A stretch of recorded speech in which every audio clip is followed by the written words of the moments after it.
What's going on, gardeners? Do you know why I love gardening so much? Because no matter how long you've been doing it, you always learn something new. No matter how good you think you are at this craft, the garden gods have a way of humbling you. This year, the garden gods taught me that I've been growing onions wrong the last 6 years. I thought I was doing a pretty good job. Turns out my onion growing game was in the doghouse. I was only getting half the harvest that I could have been getting.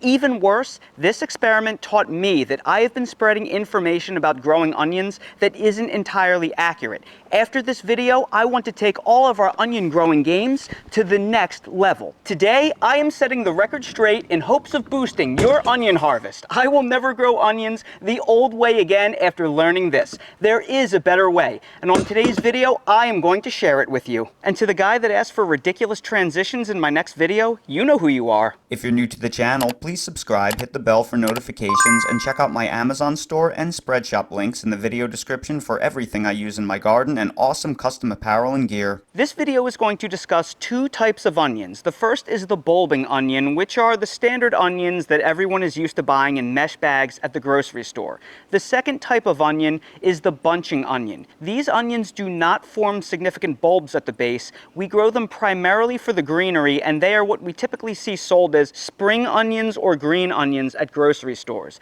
I will be referencing several different varieties of onions throughout this video, so for your convenience, I will place links to the seeds to the various varieties that I'm mentioning down in the video description if you are interested in them. Up until this very moment, I have always recommended that gardeners plant bulbing onions in late winter for a midsummer harvest and bunching onions all throughout the year, particularly in fall for harvests throughout the winter. There is a very good reason for this logic. There are three types of bulbing onions: short day, intermediate day, and long day. The type of onion that you grow depends on the latitude that you live at, because the bulbing process is triggered based on the total duration of daylight leading up to harvest. This often confuses gardeners, so let me break it down for you. Every point on Earth averages exactly 12 hours of daylight over the course of 1 year, but the higher your latitude, the more variance there is in day length between winter and summer. For example, if you lived exactly on the equator,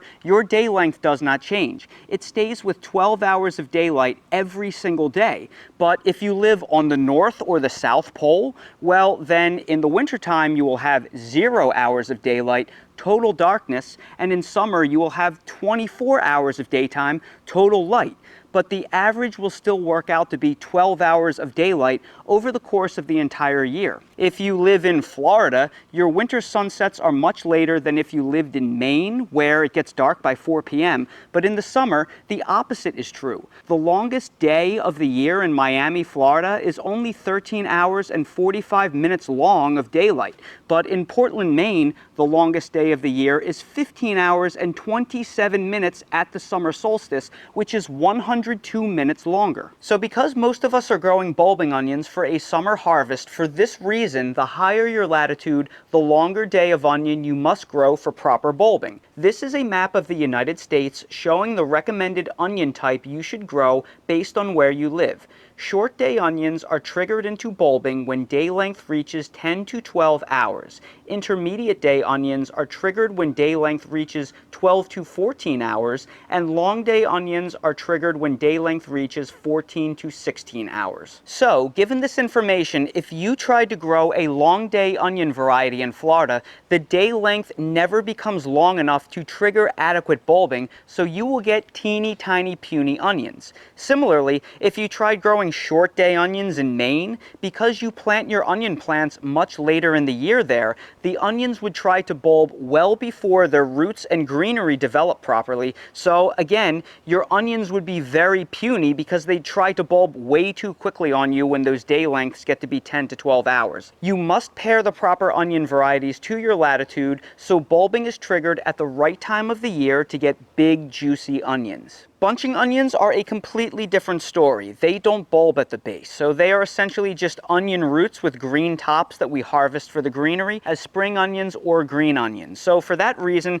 they are day length agnostic. You can grow them 365 days a year in most climates. Some varieties like Tokyo Long White are considered perennials in zones 6 through 9 because they are both incredibly heat tolerant and incredibly cold tolerant. This variety can tolerate temps below 0 degrees Fahrenheit and over 90 degrees Fahrenheit in the summer. In my experience, bunching onions grown here in Zone 8 where I live are evergreen. They take no damage even in 10-degree freezes, and even if they do get burnt back, they will come back from the roots in the spring. So even folks in Maine can grow bunching onions all year long. So for that reason, I have always advised that gardeners plant bulbing onions in late winter for a summer harvest, since bulbing onions are so day length sensitive.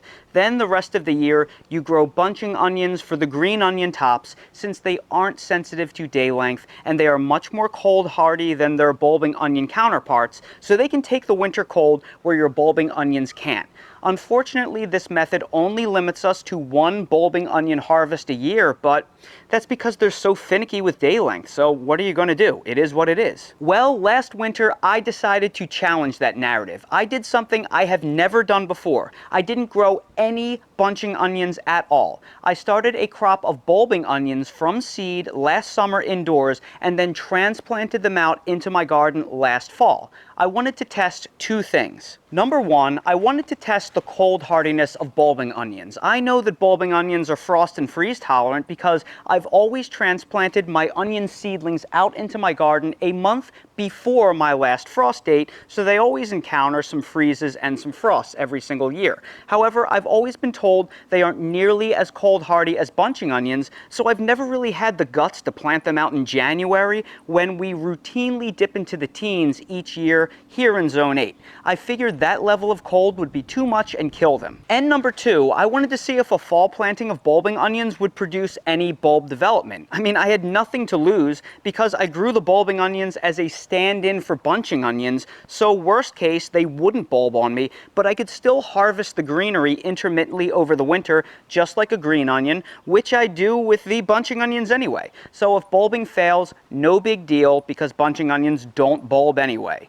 But if I did get some bulbing in the spring, even if it is inferior to my summer crop, I would get an entire extra harvest of bulbing onions, effectively doubling my annual harvest. So no matter what the outcome of the experiment, it will be a win for me. So here where I live in Wilmington, North Carolina, Zone 8B, we grow short day onions for our summer crop because we are at a lower latitude of 34.1 degrees north, which is beneath the northern limits of the subtropics. And since our winter days are obviously much shorter than our summer days, I had to stick with a short day variety to have any success. Remember, short day onions trigger bulbing when day length reaches somewhere in the 10 to 12 hour range, and our shortest day of the year at the winter solstice is 9 hours and 52 minutes. Basically 10 hours. So to have so much as a prayer for success, anyone in the South is going to have to grow a short day onion variety.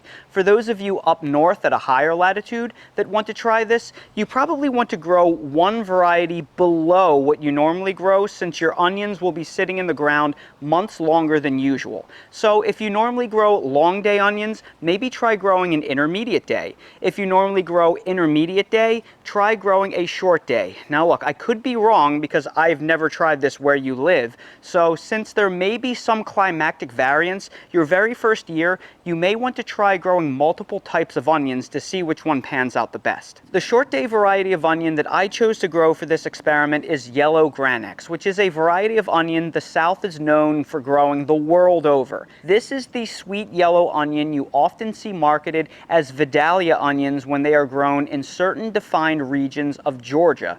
Just like Champagne only comes from specific regions in France, Vidalia onions only come from specific regions of Georgia. But if you want to grow Vidalia onions at home, this is the variety that you grow. It is the same.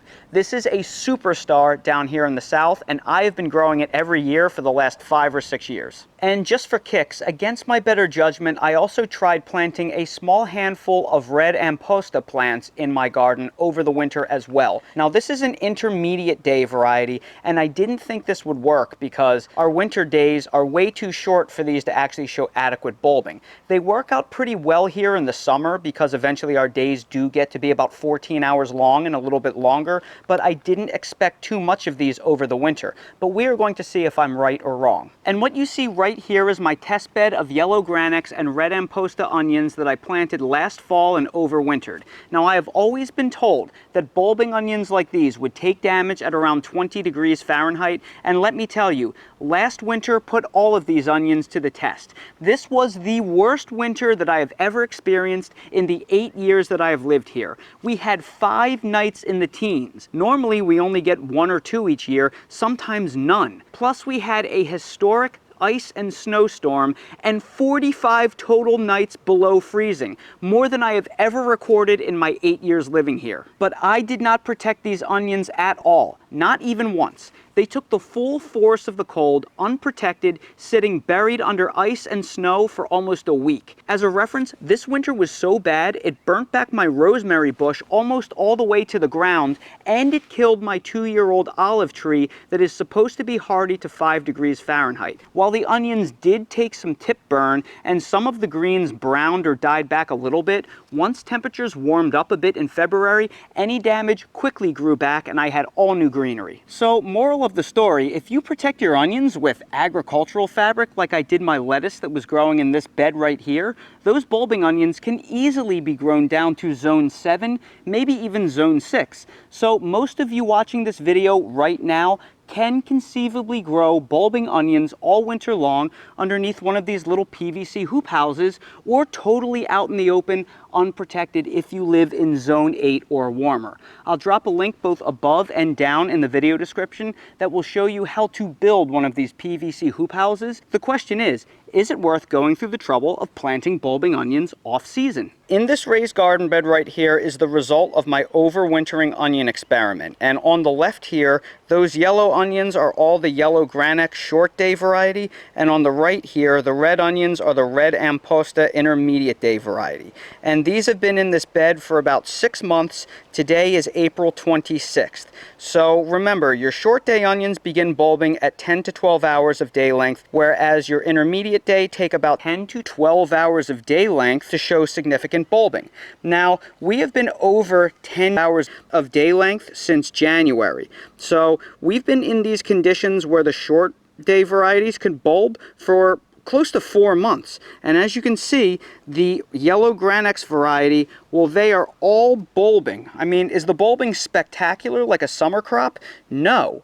But they are showing considerable bulbing, and I'm actually going to get a harvest out of the yellow granax varieties. I mean, especially this one. This one's really ahead of the game. It's looking pretty good. But down here are the intermediate day variety red amposta, and what I see is absolutely no bulbing at all. And when you think about it, it kind of makes sense because we've barely been over 12 hours of day length for more than a few weeks by now, so they haven't had the conditions yet to start bulbing. It looks like maybe there's a very small amount of bulbing going on right there, but they are nowhere near the level of bulbing that you get with the yellow granax short day variety. It is a significant difference, to say the least. And compare the results of that overwintered onion bed to this onion bed I planted right on schedule on March 1st when these transplants went out.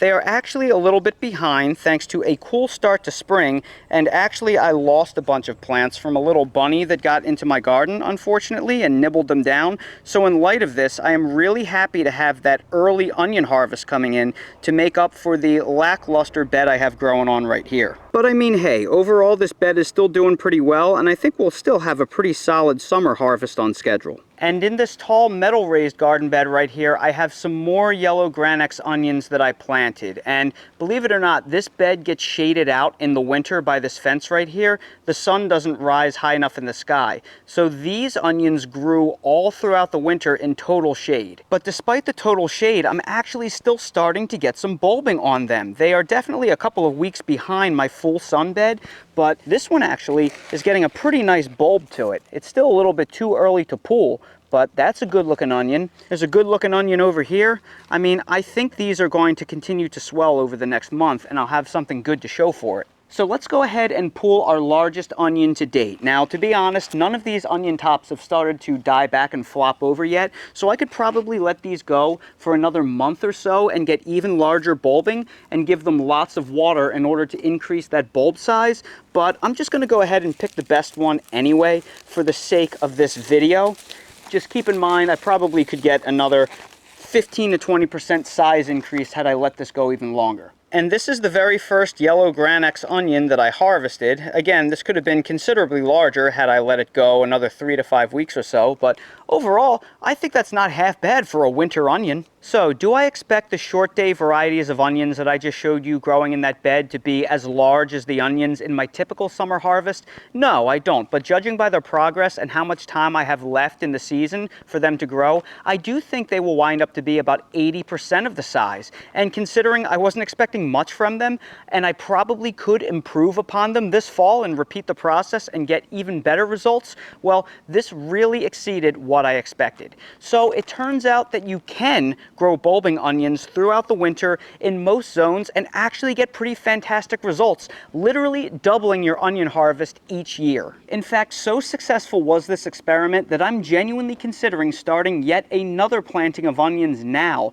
to see if it's possible to plant an early summer crop for a third harvest in the fall. Triple your onion harvest? Maybe. A packet of onion seeds is about 100 seeds for $3, so you pretty much have nothing to lose. Worst case, you'll get to harvest the onions for the greens, which is a win in and of itself. But please keep in mind, while it does appear like the yellow Granex short day variety of onion is going to be a smashing success in my experiment, the red Amposta intermediate day onion looks to be a total flop. And that makes sense because our winter days are just too short here, only about 10 or 11 hours or so, and the red Ampostas need something like 12 to 14 hours to bulb. So clearly, the way I planted them, the short day yellow Granex could bulb in our short winter days, but the red Amposta didn't. And while it is still possible they could bulb a little bit now that our day length is sufficiently long, it appears to me like the red Amposta onion's life cycle is far enough along that they aren't going to bulb much at this point, and I expect the tops to start caving in and falling over soon, so I probably will not get much onions from them. That is why, after seeing this experiment and witnessing the results, I'm basically recommending that you plant one step down from whatever you have success with in the summer. So if you grow intermediate day onions as your summer planting, you probably need to do a short day in the winter because of the truncated day length. Well, there you have it. Turns out you can grow onions successfully outside of their ideal harvest window, where you time your harvest to coincide with the longest days of summer. Is timing your harvest perfectly going to yield the best results on average with the largest possible onions? Probably, but that doesn't mean you still can't achieve great results. I will take another 1 to 2 crops of onions at 80 to 90% their max size, especially when you're growing a big variety of onion like yellow Granex. I'm very happy with this onion right here, and I think I'm going to be happy with the other ones that will come out of that bed. So for that reason, I am amending my stance on bulbing onions. Try growing multiple crops a year. You can do it, and quite successfully. You may have to do some experimentation over the years with which varieties to grow for your unique climate, but this does go to show you that it can be done. And if you love growing onions but previously thought your climate prevented you from doing so outside of summer, please, I urge you to give this a try. These onions are still quite cold hardy, especially with agricultural fabric over top to protect them. Hopefully this video gave you the insights and information necessary to give this a shot. So everybody, I sure hope you found this video helpful. If you did, please make sure to hit that like button, subscribe to the channel, and please ring that notification bell so you're notified when I release more videos like these. Again, if you're curious about any of the seeds that I featured in this video, I'll place direct links to them down in the video description. For any of the products that I use to grow onions, I will place them down in the video description as well, with direct links for your convenience. For everything I use in my garden in general, that is all linked in my Amazon storefront. So expand the video description, click on the Amazon storefront link, and you'll see everything that I use in real life in my garden. And while you're down there, please consider checking out my spread shop for custom merch if you want to support my channel. Thank you all so much for watching. If you have any questions, ask them down in the comments below. I will do my best to address them, and I hope to see all of you again on the next video. Well, we have some yard intruders early this year, and Dale and I caught our first possum of the year, and I'm going to rehome him to the park, and it's very important that Dale sees this because he needs to know that the intruder is leaving the yard. So come on, buddy, we're going to go back inside. Look, we're going to bring the possum to the park, and we're going to give him a nice new home in the woods. So we gave him some water and some peanut butter, and we're going to drop him off. Come on, buddy, you got to get out of here. Come on, go, go. I'm trying to help you. Come on, scuttle, scuttle, scuttlebutt. There you go. You got the whole woods to yourself. You can go wherever you want, buddy. Wherever you want. We are in the woods.